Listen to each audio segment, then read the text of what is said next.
Hello, this is Brother Glover, and I'm coming to you today regarding the gay marriage issue. Gay marriage. Now, most of you know now, I'm sure you do, that the Supreme Court has passed a law saying that 2 men and 2 women can marry each other. Now, that is considered legal in America now. But when you realize something, that it's still not legal in the eyes of God.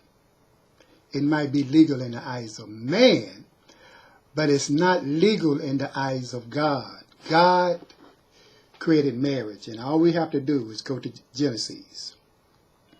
We got to go to the beginning. We got to go to Adam and Eve. There is no way to get past this.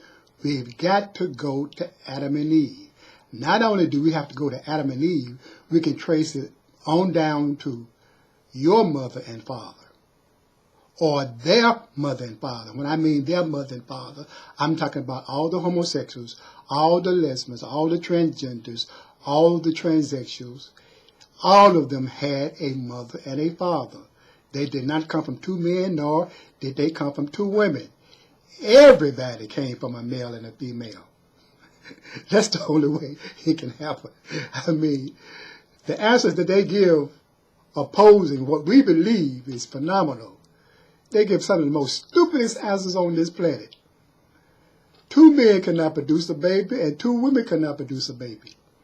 Now, Brother Glover, were you angry because the Supreme Court approved of 2 men marrying each other? No, I wasn't. I didn't even care. And the reason, because I knew it was going to happen anyway. I knew they were going to do it simply because of the president. Plus, it was politically correct. It's still wrong. It's still against God. It's still against nature. It's still against that which is normal. But I knew they were going to do it. Not only that, this book right here, The Vision, by David Wilkerson. Now, I don't think he talks about gay marriage in this book. God gave David Wilkerson a vision way back in '73, stating that the homosexuals were going to be prominent in the future. And first, after I read the book, I thought, yeah, right. That was in '73, people. That book was read. He preached the sermon in '73. He wrote the book in '74. The Sin of Sodom is Coming. You can see it on one of my videotapes. I copied what he wrote in the book. Now, I'm not going to go to a lot of scriptures on this. We know what the Bible says regarding marriage. Marriage was created by God. God put Adam to sleep and took a woman from his rib. That's Bible. Not only that, Jesus affirmed what God did and what Adam said in Matthew 19. When the scribes and Pharisees was asking him regarding divorce. And in Matthew 19 chapter, verse 4, and he answered and said unto them, this is Jesus, have you not read that he who made them at the beginning, made them male and female, and said, for this cause said a man leave his father and mother, and shall cleave to his wife, and they two shall be one flesh. Wherefore, they are no more 2, but one flesh. What therefore God has joined together, let not man put asunder. Notice, what therefore God has joined together, let not man put asunder. See, that's simple. Now, what I'm going to do now is give you a short testimony regarding marriage, what God had joined together. Now, I'm going to give you a short testimony regarding my marriage and another brother's. I'm not going to go into too much detail because it would take too long, being honest. At the age of 28 in 1978, I told the Lord, Lord, I'm ready to get married. I dated a couple of women between 1978 and 1982 when the Lord spoke to me. Notice, I said in 1982 when the Lord spoke to me regarding my wife. I was still pastoring a church in 1982. But I put myself on a particular minister because I felt even though I was pastoring, I was still young, and I needed, some mentorship. Now, at this particular church was a young lady, a young black lady she and I were friends. We went out a few times, but we were friends. Well, after the church was about to be dismissed and everyone was standing up, the pastor was giving a closing prayer. Everybody was up front holding hands. And all of a sudden, in the spirit realm, I heard these words, "This is your wife." It shocked me to my shoelaces, because when I heard the words, "This is your wife," I looked to my left, and I'm holding my friend's hands, whom I'm not married to, my wife, Mrs. Glover, this little short woman, and I knew the Lord was speaking to me about her. Then I looked to my right, and I saw this elderly white woman. I said, it couldn't be her. And I looked to my left, and I'm thinking, huh? And the reason is because now, I'm just sharing this. When I was single, preachers would say, well, you need to ask God for what you want. So I said, I need a wife, and you need to write down the characteristics. So I wrote down, she got it. Number 1, love Jesus with all her heart, soul, mind, and strength. And number 2, she got to be between 5'4" and 5'7". I don't want no short wife, and I don't want no wife taller than me.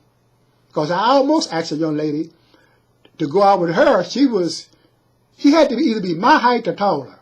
So I'm looking to my left, and I'm seeing my friend who is barely 5'1". That's who God spoke to me regarding marriage. He said, "This is your wife." Now, he didn't say, "Enoch, would you like to marry her?" He didn't say that. He said, "This is your wife." All right. Now, I avoided her for 2 weeks. I'm just being honest, I did. I avoided her for 2 weeks because it shook me to my shoelaces.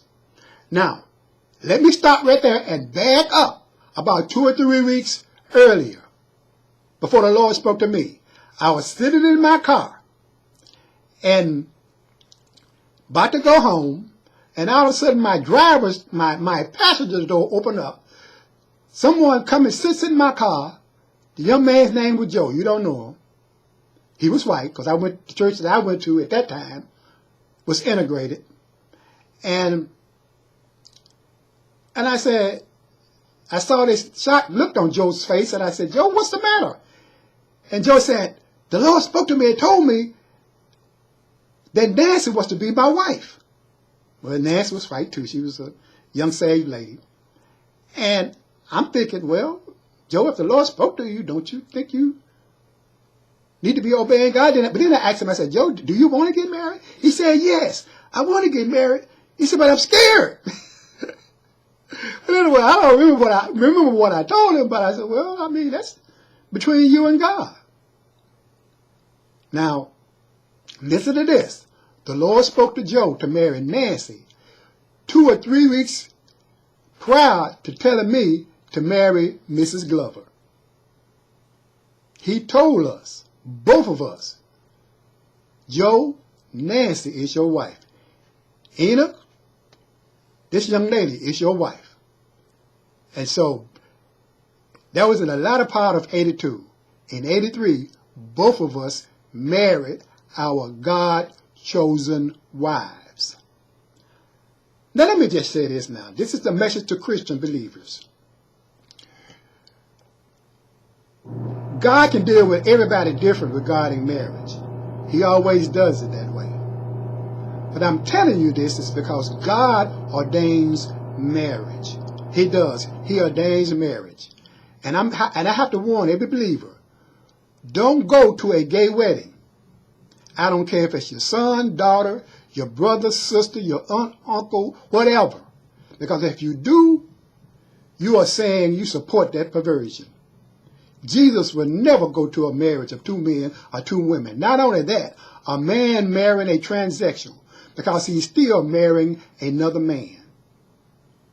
All I can do is warn you. You can say, "Well, Brother Glover, I don't support it, but I support my daughter, or I support my son, or I support my best friend, or I support this, support that." No, you are saying by your actions, you approve of that perversion. Don't go, people.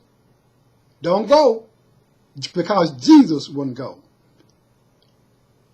And not only that, it's against God. It's an abomination. It is still a sin. God bless.